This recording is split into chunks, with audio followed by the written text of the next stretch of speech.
जय हिंद फ्रेंड। सो हम स्टार्ट कर रहे हैं पॉलिटी और इसमें अभी हिस्ट्री चल रहा है, जियोग्राफी चल रहा है और इकोनॉमिक पॉलिटी सब साथ में क्यों चला रहे हैं, ऐसा क्या क्या रीज़न है इसके पीछे का। तो बस रीज़न कुछ भी नहीं है, सभी सब्जेक्ट को कवर करना है जैसा टारगेट थंबनेल पे आप लोग देख ही रहे हैं। बस यही एक मेन मकसद है, ठीक है। इसी को पूरा करना और किसी भी कीमत पे पूरा किया जाएगा, ठीक। ये टारगेट है हमारा। आइए स्टार्ट करते हैं पॉलिटी को। पॉलिटी मतलब क्या होता है? राज्य व्यवस्था, ठीक है। इसको कहते हैं राज्य व्यवस्था। किसी राज्य में वहाँ की व्यवस्था कैसी है, किस तरीके से शासन संचालन किया जा रहा है, इसी के बारे में जो पढ़ा जाता है उसको पॉलिटी कहेंगे। पॉलिटी में सबसे पहले हम इसमें संविधान की बात करेंगे। और ये जो है क्या होता है कि ऐसी किताब जो सभी नागरिकों के लिए बराबर का कानून निर्माण करके दे, उसी को नाम दिया जाता है संविधान। और संविधान क्या है? कुछ भी नहीं, बस एक किताब है, ठीक है। एक किताब है, संविधान एक किताब है। और इस किताब में उस देश के बारे में ये नियम कानून बनाए गए हैं कि शासन व्यवस्था कैसे चलेगी, इसी के बारे में इसमें वर्णन किया गया है, ठीक है। ये सब चीज़ें इसमें विस्तार से बताई गई हैं। तो संविधान एक किताब है, ठीक। ये क्या है? ये एक बुक है और इसी बुक के बारे में हमको पढ़ना है। ये जो किताब है तो इसी किताब में आप देखेंगे, जैसे कोई भी बुक होती है तो उसमें कुछ चैप्टर होते हैं, कुछ पाठ उसमें होते हैं। ऐसे ही इसमें 22 पाठ हैं, ठीक। इसमें 22 लेसन हैं, 22 पाठ, और इनके बारे में हमको पढ़ना है। और जब हम देखते हैं कि कुछ पाठ की अगर बात करें तो ऐसे ही हमको हर एक पाठ के कुछ पेज होते हैं, ठीक है, कि कहाँ से कहाँ तक कौन सा पेज रहेगा। जैसे 1 से 4 तक पहले पाठ का पेज जो है रहेगा, ऐसा लिखा रहता है, ठीक। तो इसी को नाम दिया जाता है अनुच्छेद। अब देखते हैं हम लोग, एक किताब है जिसको संविधान कह रहे हैं, और ये जो 22 पाठ हैं तो इन्हीं को हम लोग संविधान में क्या कहते हैं? इसी को नाम दिया गया है भाग, ठीक। इसी को भाग कहा जाता है। और पेज का मतलब क्या है? पेज का मतलब यहाँ अनुच्छेद से है, आर्टिकल से, ठीक। अनुच्छेद इसमें जो है बताए गए हैं। और टोटल कितने अनुच्छेद हैं? तो टोटल 395 अनुच्छेद हैं, 395। ऐसे में तो यहाँ पर 400 450 के आसपास चले गए हैं, ठीक है। उससे भी ए बी ये सब जोड़ के जो है उसमें जोड़ दिया गया है। बट सबको नहीं हमको देखना है, हमको जो वो तो उसके जो है उप अनुच्छेद कहलाएंगे, ठीक है। उसमें जोड़े गए हैं, बट जो रियल में है वो कितने अनुच्छेद हैं? 395 अनुच्छेद हैं। इन्हीं के बारे में हमको पढ़ना है, ठीक। तो हम लोग देखते हैं कि इस किताब में जो नियम है, यहाँ पे 395 अनुच्छेद को जो हमको पढ़ना है, तो इसका जो भाग 1 है यहाँ से आज हम लोग शुरू करेंगे, ठीक है। भाग 1 को हम लोग पढ़ने वाले हैं और इस भाग 1 के बारे में ही हम पढ़ेंगे। और भाग 1 का नाम क्या है? भाग 1 का नाम है भारत अर्थात इंडिया, ठीक है। इसी को ऐसा ही नाम दिया गया है, भारत अर्थात इंडिया। राज्यों का संघ है, और ये राज्यों का संघ है, ठीक है। भारत अर्थात इंडिया राज्यों का संघ है। इसका मतलब क्या हुआ? ये जो है पहले अनुच्छेद में बताया गया है, भाग नंबर 1 का, ये भाग का नाम भी है और अनुच्छेद नंबर 1 में भी यही बात बताई गई है, ठीक है। तो इसी के बारे में हमको देखना है। भारत और राज्य क्षेत्र जो है इसका चैप्टर का नाम है, और अनुच्छेद में बताया गया है कि भारत अर्थात इंडिया राज्यों का संघ है। संघ का मतलब इसको समझते हैं तो इसको हम लोग मीनिंग होती है 3 प्रकार की, ठीक है। इसमें अलग अलग, एक तो होता है इसी में फेडरेशन, ठीक है। एक जो है कन्फेडरल, और फिर एक होता है फेडरेशन और एक होता है यूनियन, ठीक है। कन्फेडरेशन किसको कहते हैं? तो कन्फेडरेशन, कन्फेडरल इसको कहते हैं, कन्फेडरेशन नहीं कन्फेडरल, और इसका मतलब होता है परिसंघ। और परिसंघ का मतलब होगा कि कभी भी कोई भी देश, उसके राज्य अलग हो सकते हैं। कोई एक देश है, इस देश में छोटे छोटे राज्य हैं, कई छोटे बड़े राज्य, और ये राज्य जब चाहे यहाँ से अलग हो सकते हैं, ठीक है। ये राज्य यहाँ से अलग हो सकते हैं, तो इसी को नाम क्या दिया जाता है? इसी को हम लोग नाम देते हैं परिसंघ। यानी जो है ये समय पे जब चाहे, जब इनकी इच्छा हो तो ये अलग हो सकते हैं, ठीक। लेकिन इसी के साथ कन्फेडरल के साथ एक जो होता है फेडरेशन, जिसको कहते हैं फेडरेशन, और इसका मतलब भी होता है संघ। और इसमें भी राज्य अलग हो सकते हैं, थोड़ी सी परिसंघ से थोड़ी उससे दिक्कत होती है कि ज़्यादा जो है इनको स्वतंत्रता नहीं मिलती, लेकिन फिर भी ये अलग हो सकते हैं, ठीक, फिर भी ये अलग हो सकते हैं, तो ये फेडरेशन कहलाते हैं। बट हमारे भारत में ऐसा नहीं है, हमारे भारत में है यूनियन। हम यूनियन ऑफ स्टेट कहते हैं, राज्यों का संघ यूनियन, और इसका हिंदी मतलब भी संघ ही होता है। लेकिन इस संघ का मतलब है कि अगर कोई देश है और इस देश के जितने राज्य हैं, ये एक बार अगर इसमें जुड़ गए हैं, इसमें बन गए हैं, चाहे बाहर से आए हों या कहीं से, अब ये कभी भी अलग नहीं हो सकते हैं, ठीक है। ये अलग नहीं जा सकते, इस देश से अलग नहीं हो सकते हैं।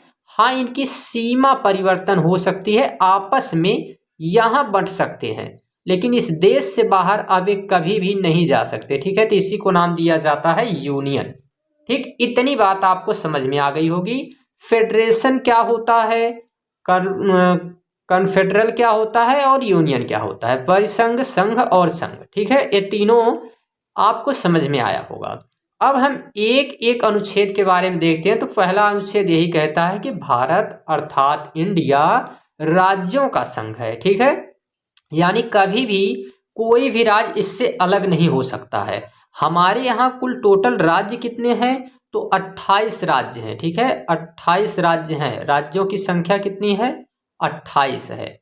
और 8 जो है यूनियन टेरेटरी है। यूनियन टेरेटरी का मतलब क्या होता है कि ये राज्य की तरह ही होते हैं, लेकिन यहाँ पर केंद्र सरकार का शासन चलता है, और ये जो है केंद्र के महत्व का होता है, इसीलिए इसको जो है क्या कहा जाता है? केंद्र शासित प्रदेश, ठीक है। और ऐसे 8 केंद्र शासित प्रदेश हैं, और 28 जो है क्या है? 28 हमारे पास राज्य हैं। तो 28 राज्य हैं और 8 केंद्र शासित प्रदेश हैं, ठीक। 8 केंद्र शासित प्रदेश, इतनी सी बात अभी याद रखना है पहले अनुच्छेद के तहत, ठीक। दूसरा अनुच्छेद, दूसरा आर्टिकल क्या कहता है? तो दूसरे आर्टिकल में बताया गया है कि जो संसद है, ठीक है, संसद का मतलब समझिए, संसद कोई एक आदमी नहीं होता, ठीक है। सांसद एक आदमी होता है, ठीक है। सांसद एक व्यक्ति हो सकता है, ठीक है, जिसको हम कहते हैं MLA, ठीक। इसको ये विधायक कहलाते हैं, MLA। और ये जो होते हैं इनको कहा जाता है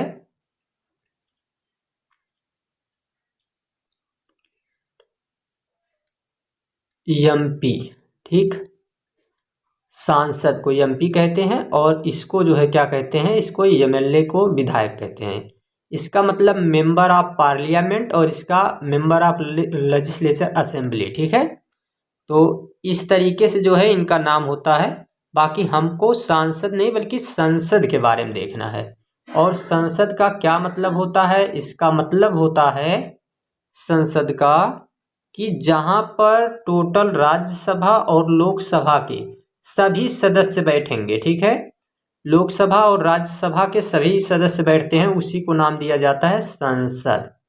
ठीक है, तो संसद को यह अधिकार है, अनुच्छेद नंबर 2 के अनुसार उसे यह अधिकार मिला है कि भारत के बाहर का कोई भी देश या फिर कोई भी राज्य या फिर किसी राज्य या देश का कोई टुकड़ा यदि भारत में मिलना चाहता है, ठीक है, यदि उसकी इच्छा है और वो भारत में मिलना चाहता है, तो उसको हम क्या कर सकते हैं, बिना राष्ट्रपति के अनुमति से हम उसको भारत में मिला सकते हैं।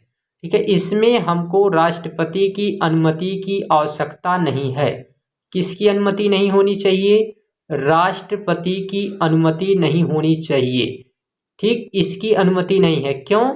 क्योंकि इस बात को, ये जो अनुच्छेद नंबर 2 है, इसको अनुच्छेद 368 से बाहर रखा गया है। अनुच्छेद 368 क्या है?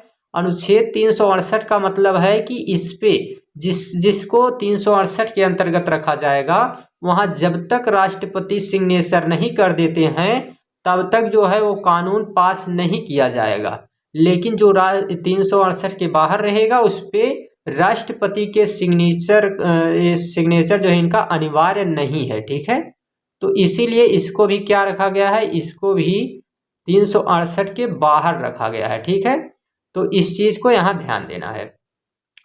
तो ये क्या कर सकते हैं, कभी भी किसी भी देश को या किसी भी राज्य को या फिर किसी देश के किसी टुकड़े को भारत में मिला सकते हैं। ठीक है, भारत में मिला सकते हैं, लेकिन बस बात इतनी सी है कि ऐसे कोई एग्जाम्पल क्या हमारे पास देखने को मिलते हैं? तो बिल्कुल है एक एग्जाम्पल। 36वां संविधान संशोधन किया गया था। 36वां संविधान संशोधन किया गया। ठीक है, 36वां जो संविधान संशोधन किया गया, और इस संविधान संशोधन के तहत पहली बार, ठीक है, पहली बार मिलाया गया था सिक्किम को। ठीक, सिक्किम कहाँ है? तो सिक्किम जो है इस भारत देश में इस हिस्से में, ए वाला जो हिस्सा है अंगूठे जैसा उठा हुआ, इसी को नाम देंगे हम लोग सिक्किम। ठीक है, इसी को कहा जाता है सिक्किम। चल नहीं रहा है, क्या बात है।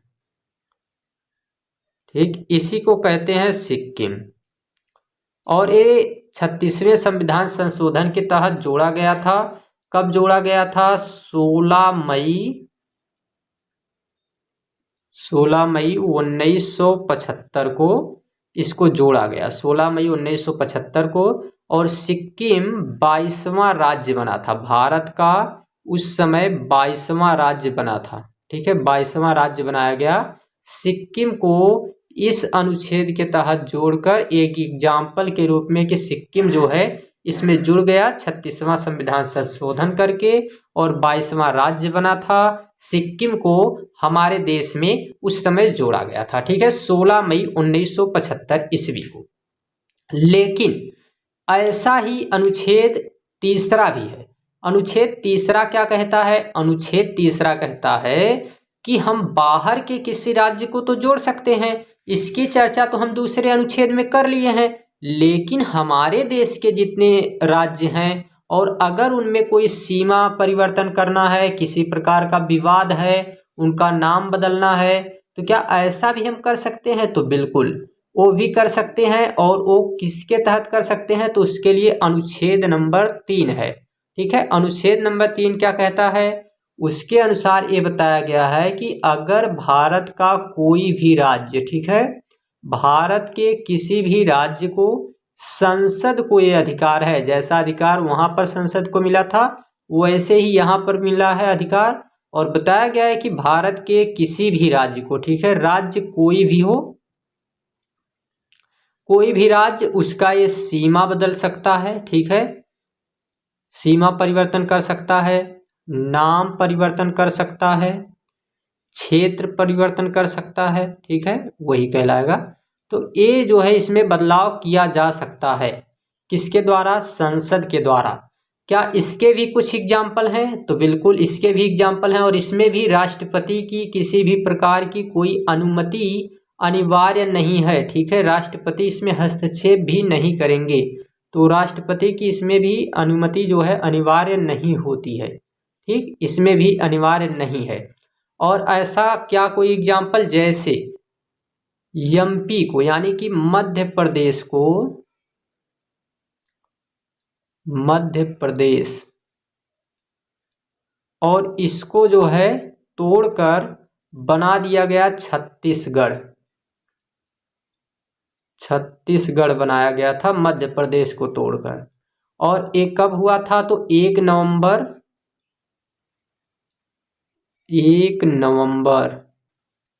सन 2000 में, 1 नवंबर सन 2000 में मध्य प्रदेश से छत्तीसगढ़ को अलग किया गया। फिर उत्तर प्रदेश यानी कि यूपी को तोड़कर बनाया गया यूके यानी कि उत्तराखंड, और उत्तराखंड ये तोड़ के कब बनाया गया, ये बनाया गया 9 नवंबर को, 9 नवंबर सन 2000 ईस्वी को, ठीक है।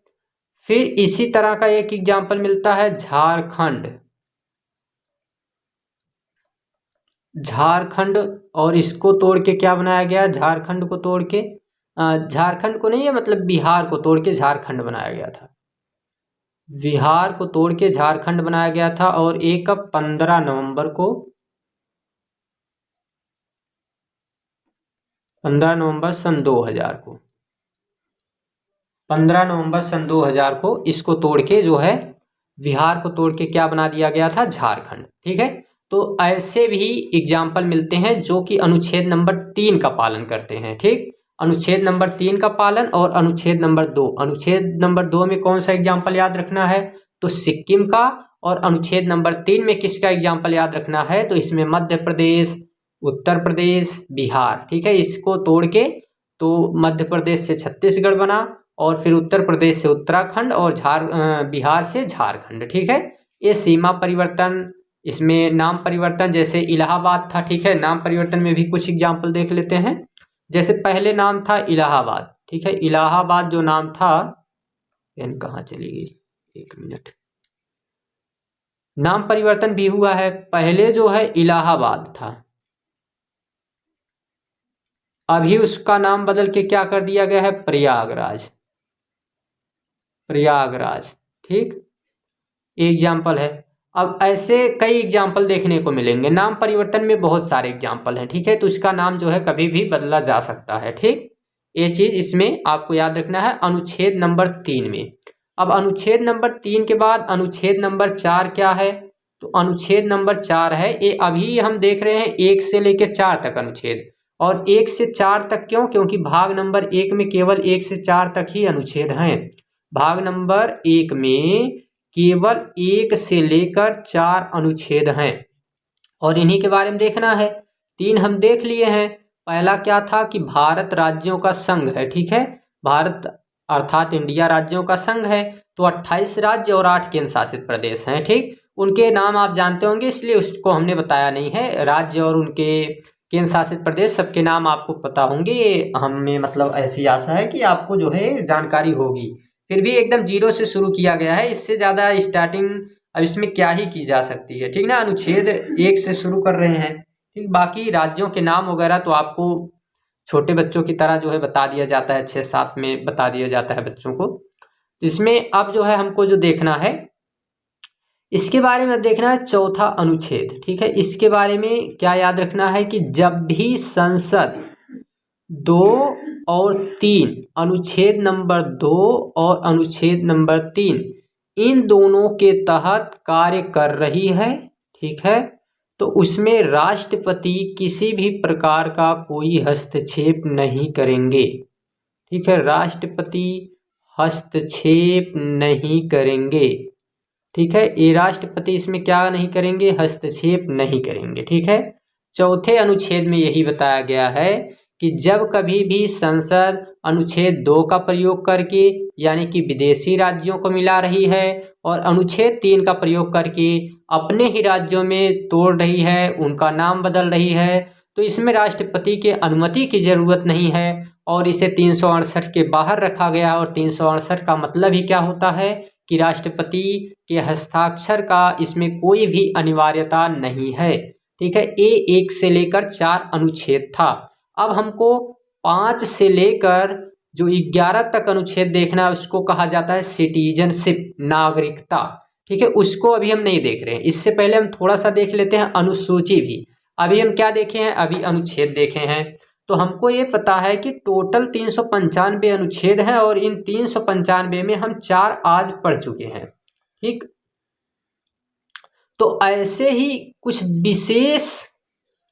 विशेष कार्यों को एक सूची के रूप में रखा गया है, जिनको अनुसूची कहा जाता है। ठीक है, तो उन कार्यों को भी देख लेते हैं। टोटल कितनी अनुसूचियां हैं, तो इसमें हम देख रहे हैं कि 12 तो भाग हैं, 12 भाग हमको देखने को मिले और 22, ठीक है, 22 भाग हैं और 22 भाग में आज एक कंप्लीट भी हो गया। ठीक है, 22 भाग हैं, 395 अनुच्छेद हैं। तो ऐसे ही 12 अनुसूचियां हैं। पहले इनकी संख्या 8 थी। ठीक है, 8 थी, अभी इनकी संख्या क्या हो गई है, 12 हो गई है। और इनकी संख्या 12 हो गई है और इनको नाम दिया जाता है अनुसूची। ठीक है, और इसी को आज हम लोग देख लेते हैं। 12 अनुसूची अभी कंप्लीट कर लेते हैं, फिर कल से हम लोग भाग नंबर 2 देखेंगे, जिसका नाम है सिटीजनशिप, नागरिकता। ठीक है, तो इसमें हम अनुसूची देख लेते हैं। तो पहली अनुसूची जो है, जो बात बताती है वही जो अनुच्छेद नंबर 1 में बताया गया था, यानी कि भारत अर्थात इंडिया राज्यों का संघ है। भारत अर्थात इंडिया राज्यों का संघ है।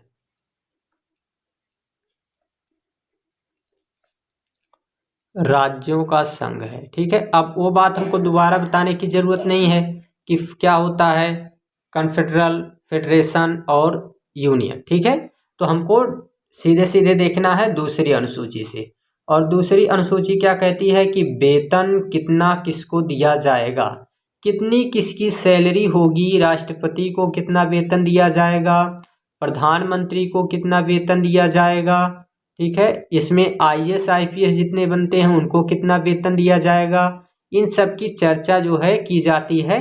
ठीक, इसमें किस चीज में, तो दूसरी अनुसूची में जितने भी अधिकारी हैं उनके वेतन की चर्चा की गई है अनुच्छेद नंबर अनुसूची नंबर 2 में। ठीक है, अनुच्छेद में नहीं, अनुसूची नंबर 2 में उनके वेतन की चर्चा की गई है। फिर अनुसूची नंबर 3, इसमें बताया गया है शपथ।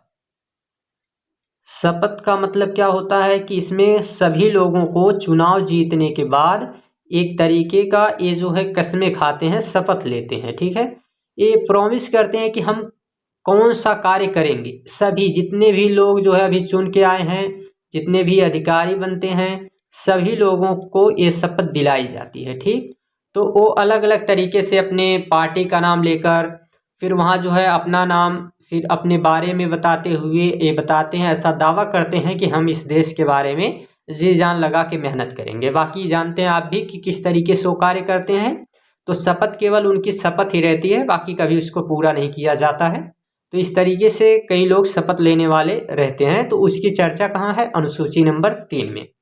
फिर आता है अनुसूची नंबर 4, और जिसको नाम दिया जाता है राज्यसभा सीट। ठीक है, राज्यसभा सीट इसमें बताई गई है कि किस राज्य में कितनी राज्यसभा सीट रहेगी। ठीक, जैसे हमारे उत्तर प्रदेश की लोकसभा सीट तो 80 है, तो राज्यसभा सीट कितनी है, 40 है। ठीक है, बिहार की लोकसभा सीट कितनी है, तो 40 है, और राज्यसभा सीट कितनी है, तो 20 है। इस तरीके से मतलब क्या होता है कि हाफ, करीब करीब जो है लोकसभा सीट से आधी रहती है राज्यसभा सीट। ठीक है, इसी तरीके से इसको जो है कम किया गया है। राज्यसभा सीट टोटल है कितनी, तो 240 इसको बताया जाता है, 240 है। ठीक है, 240, और लोकसभा सीट कितनी है, तो लोकसभा सीट 543 है, और 2 मनोनीत है। ठीक है, मनोनीत का मतलब जिसको राष्ट्रपति के द्वारा चुन के भेजा जाएगा अपने मन से। ठीक है, तो इसको मनोनीत कहा जाता है। तो ये तो राज्यसभा सीट की चर्चा इसमें की गई है अनुसूची नंबर 4 में। फिर इसके बाद हम देखते हैं अनुसूची नंबर 4 के बाद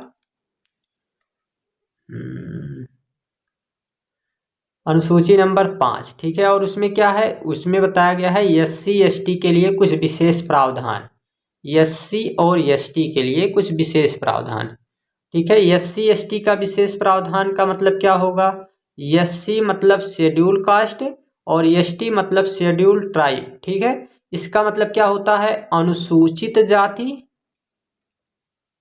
अनुसूचित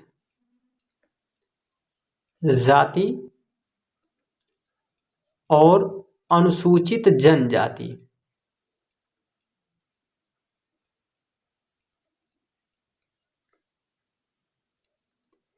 जनजाति, इन्हीं के बारे में जो है इसमें नियम कानून बनाए गए हैं, इनको विशेष प्रावधान दिया गया है। विशेष प्रावधान का मतलब अतिरिक्त छूट इनको दी गई है। अतिरिक्त छूट किस तरीके से मिलती है, जैसे रिजर्वेशन में, ठीक है, या फिर किसी भी प्रकार की कोई सुविधा आए तो पहले इनको दी जाए, ठीक है। ये सब क्यों ऐसा हुआ है, कौन इसको लागू करवाया है, तो एक व्यक्ति जिनके बारे में सभी को पता है, VR अम्बेडकर, ठीक है। डॉक्टर भीमराव अम्बेडकर जो थे, उन्हीं के द्वारा जो है संभव हो पाया है। तो उन्हीं के द्वारा ये बताया गया था विशेष प्रावधान दिया जाएगा, अनुसूची नंबर 5 में इसको रखा गया है, ठीक। इनके लिए जो है विशेष प्रावधान दिया जाता है। एक केवल इसी में नहीं, इसको कहा जाता है रिजर्व प्रमोशन में भी रिजर्वेशन, इसको यहीं तक नहीं रखा गया, इसको प्रमोशन में भी रखा गया है रिजर्वेशन के रूप में। फिर 60वीं अनुसूची क्या कहती है, तो 60वीं अनुसूची में है कि कुछ पूर्वोत्तर राज्य हैं, 4 पूर्वोत्तर ऐसे राज्य हैं और इन 4 पूर्वोत्तर राज्यों को भी विशेष दर्जा दिया जाएगा। कौन कौन से राज्य हैं, तो उनको याद रखना है। एक ट्रिक है ATM में, ठीक है, तो उसके लिए ये ट्रिक आपको याद रखना है। अभी थोड़ा इसको हटाते हैं, फिर आगे हम देखते हैं 6वें से।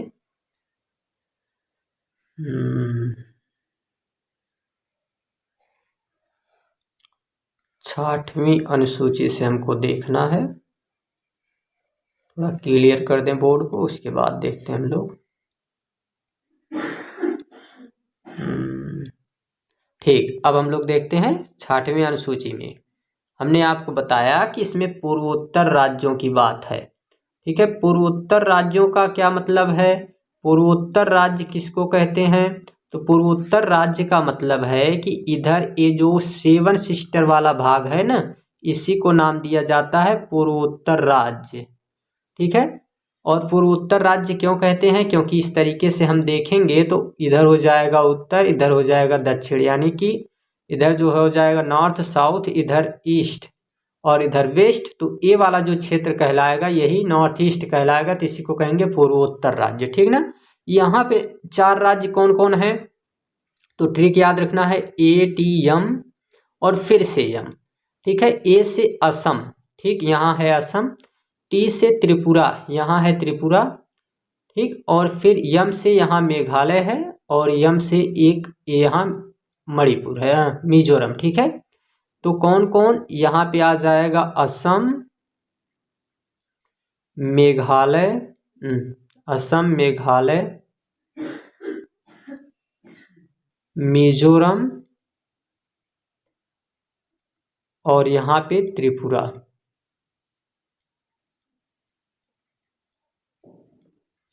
ये 4 राज्य ऐसे हैं जिनको विशेष प्रावधान दिया गया है, ठीक है। विशेष अतिरिक्त छूट इनको भी दी गई है, जैसे SC ST के जनजातियों को और अनुसूचित जातियों को दी गई है, उसी तरीके से इनको भी अतिरिक्त छूट दी जाती है, ठीक है। इसके बारे में भी यहाँ पे बताया गया है, ठीक। तो इसके बारे में भी हम लोगों को देख लेना है, ये 6वीं अनुसूची में है। इसके बाद 7वीं अनुसूची की हम लोग बात करेंगे, ठीक। 6वीं अनुसूची में ये ट्रिक आपको याद रखना है केवल, और तब जाके हम लोग 7वीं अनुसूची देखते हैं। ट्रिक के रूप में इसको आप याद रखेंगे। अब 7वीं अनुसूची देखते हैं, इसका मतलब है शक्ति विभाजन।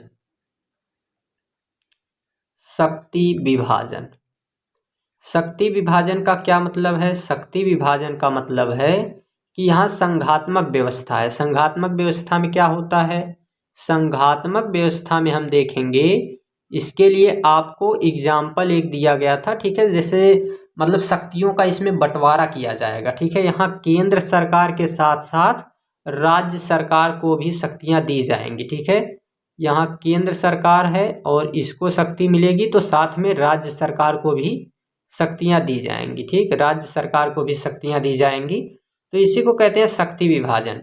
और यहाँ पे शक्ति विभाजन किस तरह से किया गया है, तो यहाँ शक्ति विभाजन जो किया गया है इसमें हम देखते हैं तो यहाँ पे हमको देखने को मिलेगा कि यहाँ संघ सूची सूची बनाई गई है इधर भी, तो यहाँ रहेगी संघ सूची,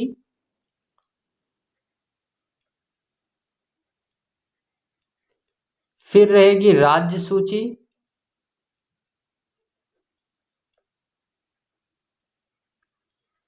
फिर रहेगी एक समवर्ती सूची,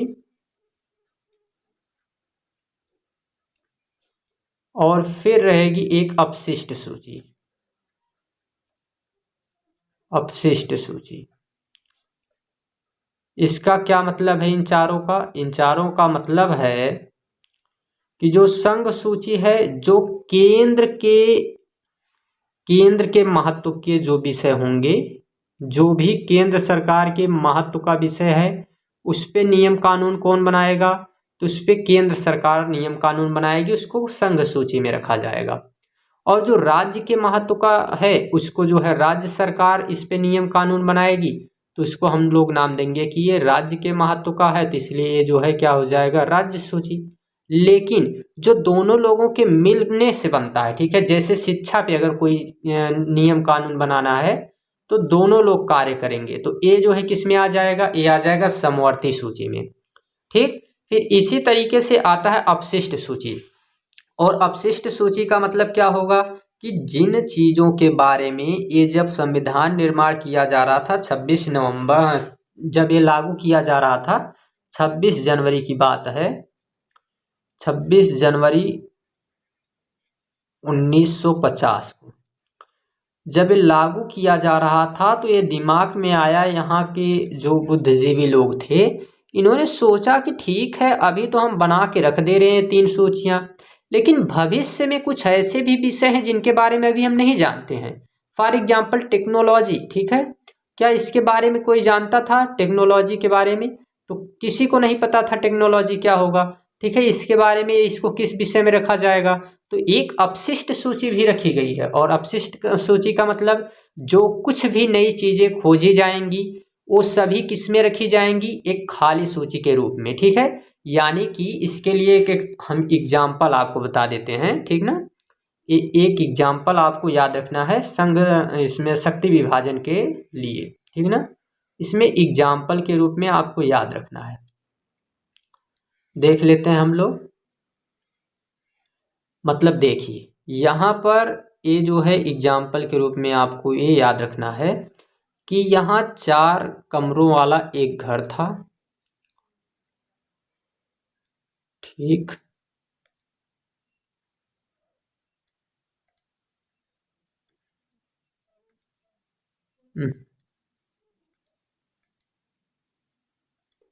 क्या बात है।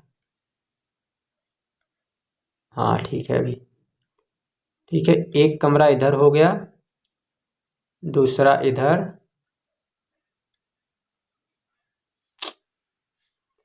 एक मिनट,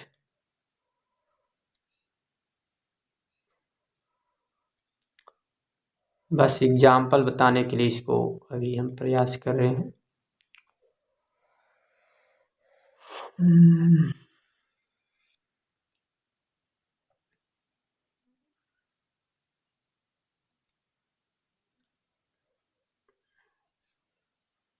देखते हैं सबसे पहले यहाँ पे,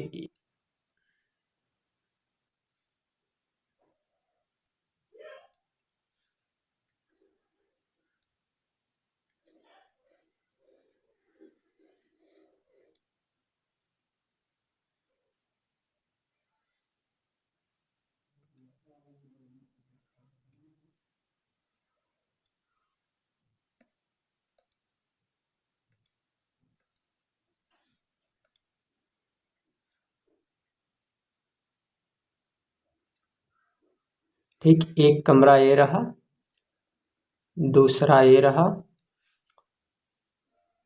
तीसरा ए रहा और चौथा ए रहा। ठीक है, ध्यान से समझना है बस एग्जाम्पल के लिए। अब यहाँ पे होगा क्या, यहाँ पे जो है हमको देखने को मिलेगा कि यहाँ घर पे 4 लोगों की जिम्मेदारी भी थी और इनको देखना था। ठीक है, 4 लोगों के बारे में यहाँ पे बात हो रही है। ठीक, तो यहाँ पे कौन कौन है, यहाँ पे ठीक है, और फिर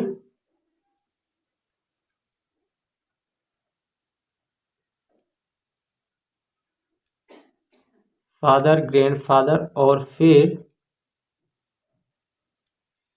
यहाँ पे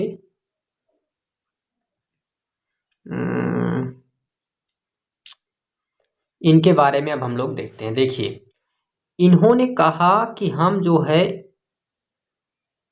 यहाँ एक कमरा बनवाया गया और केवल इनके लिए। ठीक है, एक कमरा इनके लिए केवल बनवाया गया और इसी में इनकी सारी वस्तुएं रखी जाएंगी। ठीक है, जो कुछ भी इन्हें पसंद है सारी वस्तुएं यहाँ पे रखी जाएंगी। अब इनकी सारी वस्तुएं यहाँ पर रखी जा रही हैं और इसमें कोई भी दूसरा व्यक्ति, घर का कोई सदस्य इसमें कोई वस्तु नहीं रख सकता है। ठीक है, केवल और केवल इन्हीं के लिए कमरा बनाया गया है, कोई इसमें दूसरा नहीं रखेगा।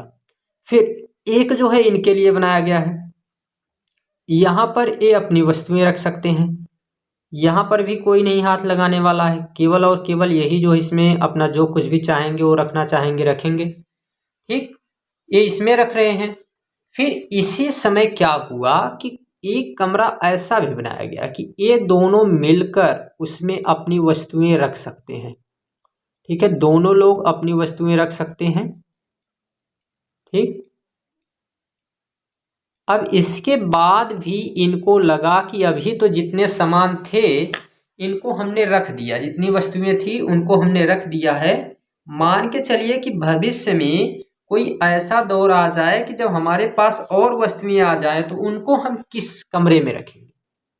ठीक, तब तो समझ नहीं आएगा और भविष्य में जब हमारी वस्तुएं रखना पड़ेगा, जो अभी नई हम लोग लेकर आएंगे जो भी वस्तु, तो उनको किस में रखेंगे, उसके लिए खाली कमरा छोड़ दिया गया। ठीक है, और ये बता दिया गया कि जो कुछ भी आप लोग बाद में आपको मिलेगी ना वो सब आप इसमें भर देना। ठीक है, और इसी को नाम दे दिया गया है अपशिष्ट सूची। अब आपको शायद समझ में आ गई होगी, ये है संघ सूची, ठीक है, ये है राज्य सूची, ये है समवर्ती सूची और ये है अपशिष्ट। ठीक, जहां दोनों को मिला के रखा गया समवर्ती, जहां एक को राज्य और एक जो है संघ और दूसरी जो सबसे हमेशा खाली रहती है वो कौन है, अपशिष्ट। ठीक है, तो इतनी बात इसमें 7वीं अनुसूची में आपको याद रखना है शक्ति विभाजन के रूप में। ठीक, अब 8वीं अनुसूची के रूप में हमको क्या देखना है, 8वीं अनुसूची में बताया गया है 8वीं अनुसूची, और 8वीं अनुसूची में बताया गया है 22 भाषा के बारे में। अनुसूची नंबर 8 में क्या बताया गया है, 22 भाषा है। ठीक है, इसमें कितनी भाषाओं की चर्चा है, 22 भाषा। ठीक, 22 भाषा की चर्चा इसमें की गई है हिंदी को लेकर। ये 22 भाषाओं की अगर हम लोग बात करें तो सबसे पहले तो एक मैप ड्रॉ करने का प्रयास करेंगे और ये अगर मैप सही बन जाता है तो आधी भाषा जो है इसकी करीब 13 से 14 भाषा हम इसी में याद कर लेंगे। ठीक है, और इसके बाद हम लोग आगे बढ़ जाएंगे। 22 भाषाओं को हमको याद रखना है।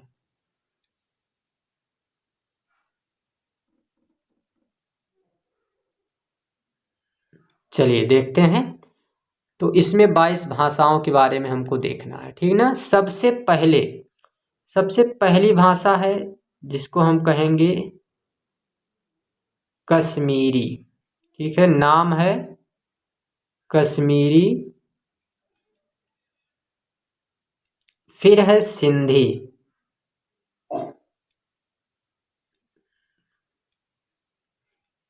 कश्मीरी के बाद दूसरी है सिंधी, तीसरी है पंजाबी। ठीक, पंजाबी भाषा है।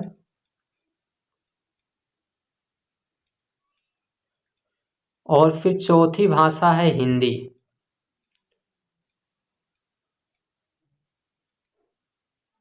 ठीक, फिर यहाँ याद रखना है आपको बंगाली। बंगाली, इधर याद रखना है आपको असमी।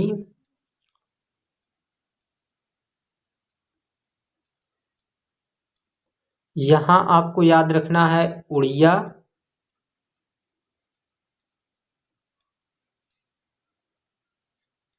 इधर गुजराती।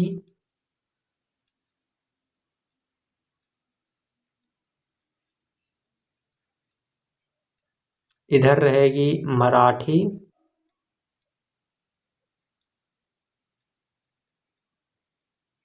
यहाँ पर कन्नड़।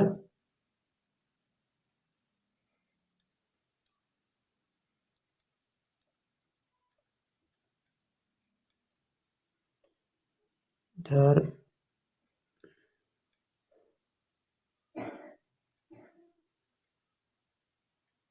तेलुगु। यहाँ पर तमिल।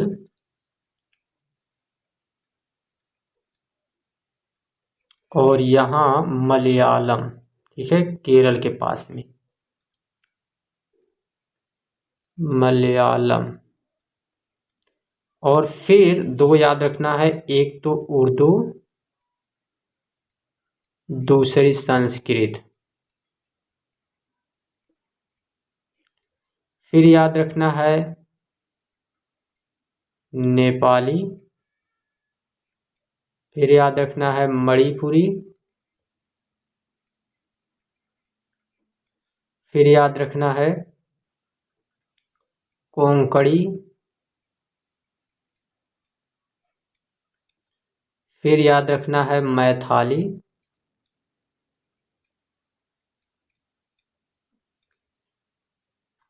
और संथाली, बोडो और डोगरी। बस ये जो है 22 भाषा है। अब ध्यान से समझिए, इन चार का एक पेयर बनाना है, एक साथ याद रखना है। इन चारों को, इन तीनों को एक साथ याद रखना है। ठीक, इन दोनों को एक साथ याद रखना है और इनको मैप वाइज याद रखना है। जैसे फर्स्ट है कश्मीरी, तो इसको आप पहले पे ही बोलेंगे, कश्मीरी, सिंधी, पंजाबी, हिंदी, बंगाली, असमी, उड़िया, गुजराती, मराठी। फिर इधर जो है आपको बोलना है कन्नड़। फिर जो है तेलुगु, तमिल और मलयालम। 13 हो गई। उर्दू 14 और 15 पे संस्कृत, 16 पे नेपाली, 17 पे मणिपुरी, 18 पे कोंकणी और 19 पे मैथिली, 20 पे संथाली और ये बोडो और ये डोगरी। ठीक है, तो इस तरीके से आपको 22 भाषा याद रखना है। ठीक, अब जो है हम लोग देखते हैं 8वीं अनुसूची के बाद अभी 4 अनुसूचियां बची है। ठीक ना, वो 4 अनुसूचियां भी हम लोग देख लेते हैं और इसके बाद अगली क्लास में हम लोग भाग 2 देखेंगे। ठीक ना, तो देखते हैं 8वीं अनुसूची के बाद 9वीं अनुसूची क्या है। 9वीं अनुसूची,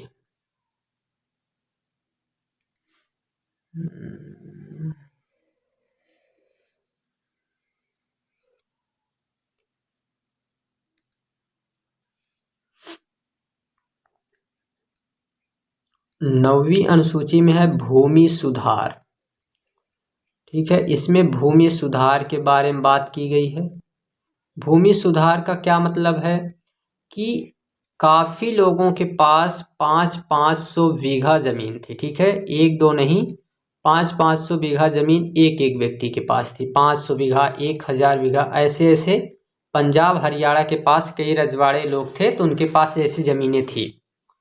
और इन लोगों के पास जो ज़्यादा ज़मीन होने के कारण क्या किया गया, जैसे एक गोकुलनाथ, ठीक है, दो भाई थे, और गोकुलनाथ ये दो भाई थे जिनके पास 500 बीघा ज़मीन थी, राजस्थान में थे, और इनकी ज़मीनों को सरकार लेकर गरीब लोगों में बांटना चाहिए कि इनकी ज़मीन को लेकर बांट दिया जाए। तो जब बांटी गई ज़मीन, इनकी ली गई, तो ये लोग क्या कर दिए कि राजस्थान की सरकार से, ये राजस्थान की सरकार के खिलाफ एक केस चला, राजस्थान और प्लस में राजस्थान की सरकार के बीच में, और जो है गोकुलनाथ, इसको गोकुलनाथ नाम राजस्थान सरकार कहते हैं, ठीक है। तो ये गोकुलनाथ के बीच में ये चलता है जो है केस, और इसमें जीत हो जाती है।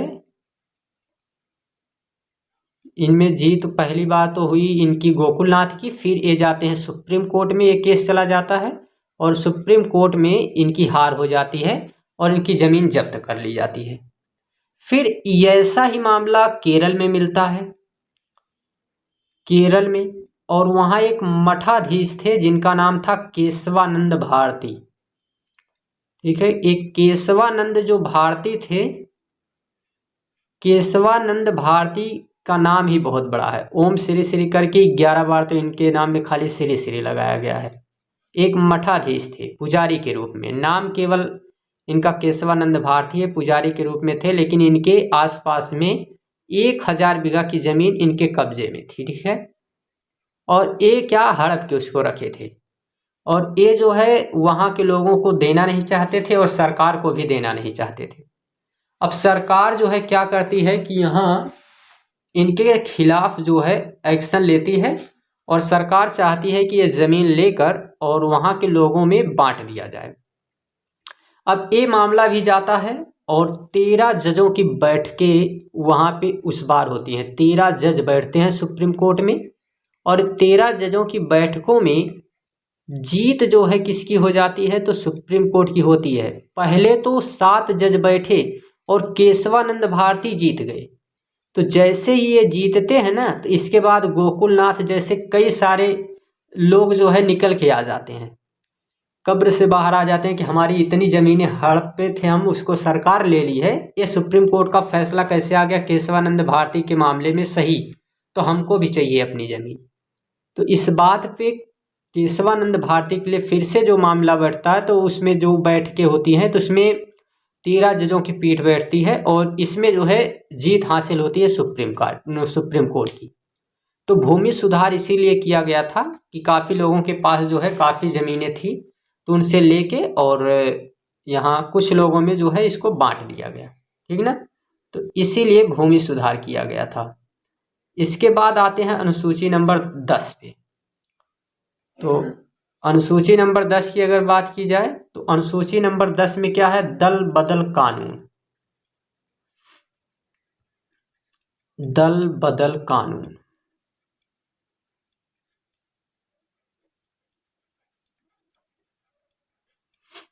और दल बदल कानून की अगर बात की जाए, तो ये दल बदल जो कानून है, इसका क्या मतलब होता है कि जो भी सांसद या विधायक जो जीत गया है एक बार, वो अपना दल नहीं बदल सकता है, ठीक है।